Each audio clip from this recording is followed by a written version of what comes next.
Diversos parlamentares se manifestaram sobre a prisão na igreja do deputado estadual Capitão Assunção, a mando do ministro Alexandre de Moraes, do Supremo Tribunal Federal. Passado o momento inicial, o senador Magno Malta e o deputado federal Evair Vieira de Mello analisaram os motivos expostos na decisão do ministro que determinou a prisão e mostraram ilegalidades nessa decisão. O senador Magno Malta apontou que os motivos apresentados são frágeis demais. Um deputado, um capitão, um cidadão que só tem serviços prestados ao país ou seu estado. O senador rebateu a alegação de que Assunção não poderia falar o que falou. Malta disse: "Claro que podia. Crime de opinião? Liberdade." E ele está ancorado no artigo 53 da Constituição Federal. Ele é deputado, tem imunidade. O senador escancarou o caráter político da perseguição. E o que ele falou demais? Qual foi a agressão? Mas quando se aproxima o processo eleitoral e você é contra o sistema, é contra o que eles pregam ou eles falam, eles inventam mentiras e denúncias contra você. Eu já sofri demais isso e todos sabem, aí no Espírito Santo, que não é coisa nova. Vejo o que fizeram com Ramagem, com Jordi, com outros que vão vir e agora o capitão Assunção. Ele é candidato a prefeito, não existe plano B. O PL vai com ele, vai para a luta com ele, porque nós sabemos que essas coisas não se sustentam. São narrativas e nós sabemos quem está por trás de tudo isso. O deputado Evair de Mello, por seu turno, enfatizou aspectos da ordem do ministro Alexandre de Moraes que contrariam as leis brasileiras. O deputado explicou que o pedido da prisão foi feito pela Procuradoria Estadual diretamente ao Supremo Tribunal Federal, o que não é atribuição daquela procuradoria. Evair de Mello acrescentou que a Procuradoria-Geral da República se manifestou nos autos contra a prisão do deputado e foi ignorada pelo ministro Alexandre de Moraes. O deputado questionou os motivos para o ministro Alexandre de Moraes ignorar a orientação da PGR para prestigiar uma denúncia feita pelo Ministério Público Estadual em uma relação direta com o STF, apontando: "É diferente da tramitação normal do mundo jurídico brasileiro." Na conjuntura jurídica atual do Brasil, muitas pessoas estão sendo tratadas como subcidadãos e subhumanos, sendo perseguidas implacavelmente por medidas judiciais arbitrárias e invasivas, sem direito razoável ao contraditório e à ampla defesa, pelo simples motivo de terem manifestado apoio ao ex-presidente Jair Bolsonaro. Por expressarem suas opiniões, são alvo de CPIs, de inquéritos secretos conduzidos pelo ministro Alexandre de Moraes no Supremo Tribunal Federal, ou são vítimas de medidas arbitrárias como prisões políticas, apreensão de bens, exposição indevida de dados, entre outras. O ex-presidente Jair Bolsonaro chegou a advertir em um pronunciamento para uma manifestação da subprocuradora Lindora Araújo, da Procuradoria-Geral da República, que denunciou o uso da técnica da Fishing Expedition por parte do ministro Alexandre de Moraes do Supremo Tribunal Federal. A técnica é comum nos inquéritos conduzidos por Moraes contra adversários políticos, jornais independentes e cidadãos que se expressam de maneira crítica contra a conduta de ministros da Suprema Corte. Neste modus operandi, o investigador promove uma devassa em pessoas escolhidas por ele para procurar algum indício, algum motivo para acusação, em contrariedade ao preconizado pelo direito que deveria investigar fatos. Em inquéritos conduzidos em cortes superiores, observa-se um procedimento característico. Matérias da velha imprensa atribuem um rótulo ou marca a um grupo de pessoas e isso é tido como suficiente para quebras de sigilos, interrogatórios, buscas e apreensões, prisões e confiscos. As matérias e depoimentos de pessoas suspeitas são aceitas sem questionamento e servem de base para medidas cautelares contra as pessoas marcadas. Após promover uma devassa nas pessoas e empresas, no que é conhecido como Phishing Expedition, os dados são vazados para a velha imprensa, que então promove um assédio de reputações que dá causa a novas medidas abusivas. Conforme vários senadores já notaram, os procedimentos são comumente dirigidos aos veículos de imprensa independentes em evidente tentativa de eliminar a concorrência, controlar a informação e manipular a população brasileira. Os inquéritos são mantidos abertos por tempo indeterminado para continuarem a produzir seus efeitos devastadores sobre as vidas dos investigados que não têm meios para questionar as decisões. Em um inquérito administrativo no Tribunal Superior Eleitoral, seguindo esse tipo de procedimento, o ministro Luiz Felipe Salomão ordenou o confisco da renda de diversas pessoas, sites e canais conservadores, inclusive a Folha Política. A decisão recebeu elogios dos ministros Luiz Roberto Barroso, Alexandre de Moraes e Edson Fachin, e o inquérito passa de corregedor em corregedor, subtraindo dia após dia a renda do trabalho de famílias e empresas. Após o ministro Luiz Felipe Salomão, já foram relatores do inquérito os ministros Mauro Campbell Marques e Benedito Gonçalves, e o atual relator é o ministro Raul Araújo. A decisão não discrimina os conteúdos e atinge a totalidade da renda dos sites, com o objetivo de levar ao fechamento dos veículos por impossibilidade de gerar renda. Há mais de 32 meses, todos os nossos rendimentos são retidos sem base legal. Se você apoia o trabalho da Folha Política e pode ajudar a impedir o fechamento do jornal, doe qualquer valor à empresa Raposo Fernandes através do Pix, utilizando o QR Code que está visível na tela ou o código ajude@folhapolitica.org.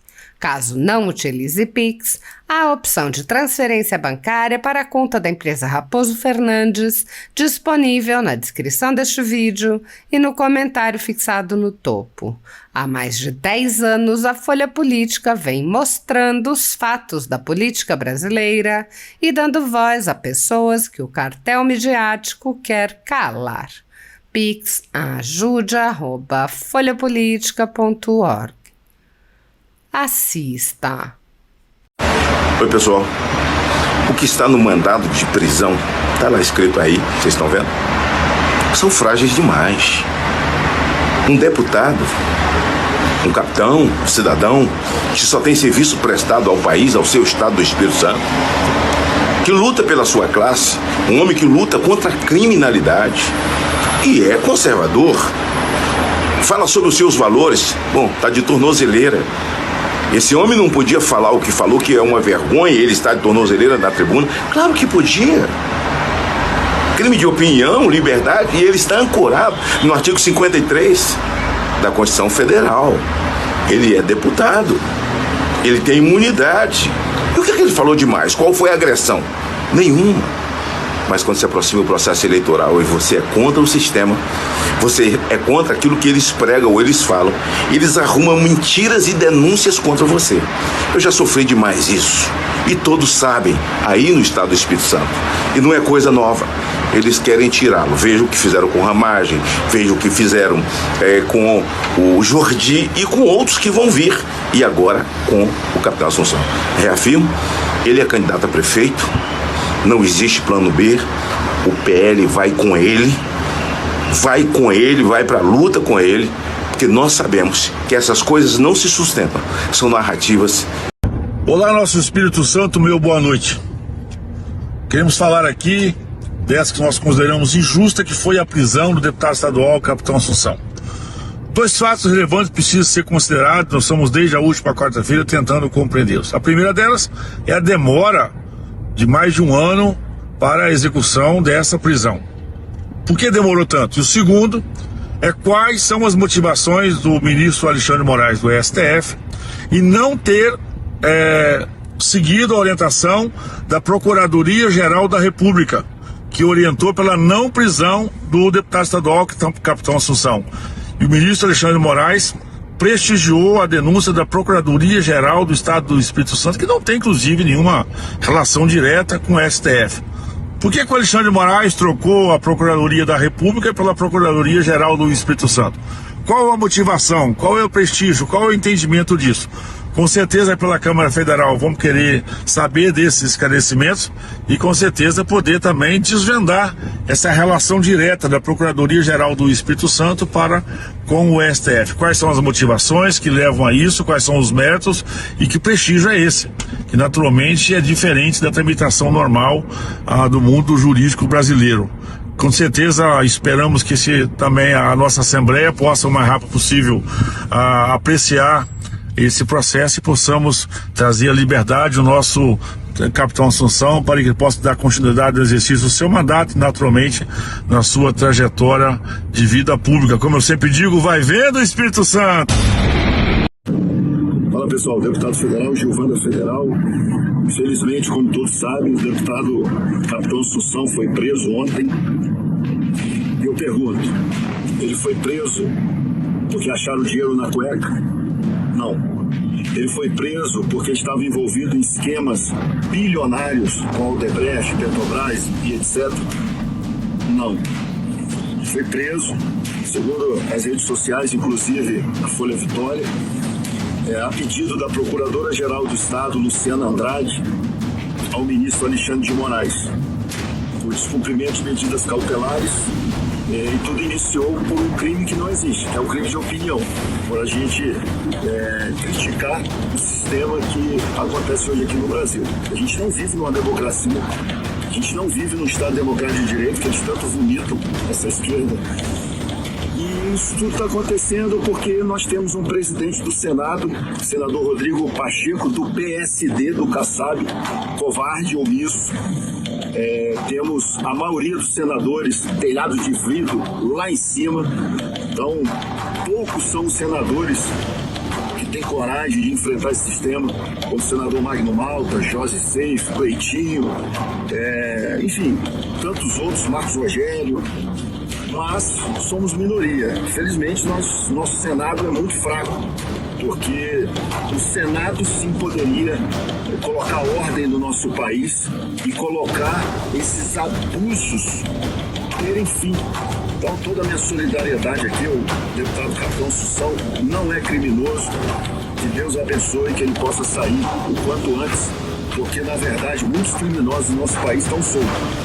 Sérgio Cabral, muitos aí que roubaram, desviaram dinheiro, foram condenados em 3 instâncias por corrupção, está na presidência da República. Mas é isso, é uma perseguição a quem é conservador, a quem é de direito.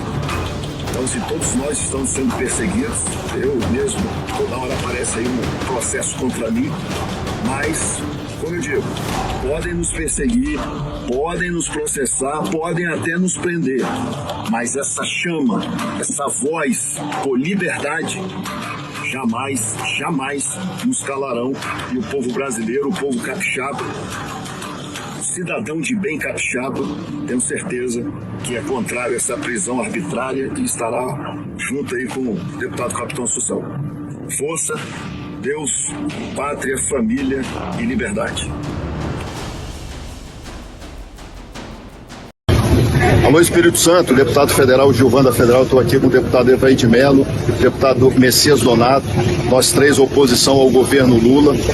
E gostaríamos aqui de prestar solidariedade ao deputado Capitão Assunção, que no nosso entendimento foi preso injustamente, não existe crime de opinião.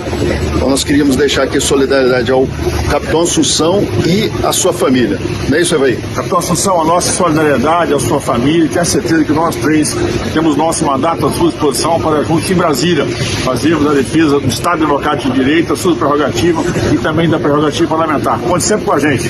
É isso, Capitão Assunção, a nossa solidariedade solidariedade a você, a sua família que nesse momento sofre, aos seus amigos, aos quase 100 mil votos que você teve na última eleição. Receba o nosso carinho e conte com a nossa voz lá no Congresso Nacional. Não iremos desistir do país e não irão nos calar. Como eu sempre digo, vai vendo, Espírito Santo. Tamo junto.